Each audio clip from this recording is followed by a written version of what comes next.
ఆ బాలకృష్ణుడి లీల మనసుని ఎలా లాగుతుందన్న దానికి ఒక ఉదాహరణ చెప్పకుండా ఉండలేను. లీలాశుకుడు అనుభవిస్తాడు.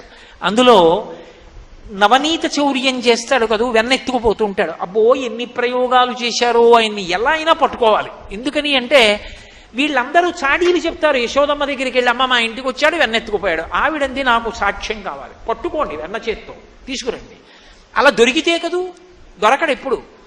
ఒక ఆవిడ గంటలు కట్టింది పాపం.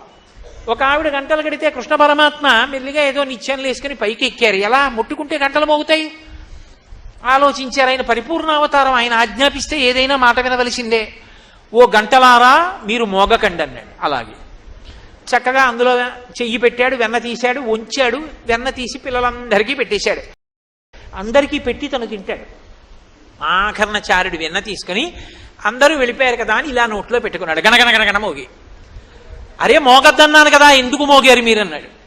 అయ్యా నువ్వు వాళ్ళకి పెడితే మోగలేదు, నువ్వు తింటే నైవేద్యం జరిగినప్పుడు గంట మోగడం అలవాటు, మేము మోగేశామన్నాడు.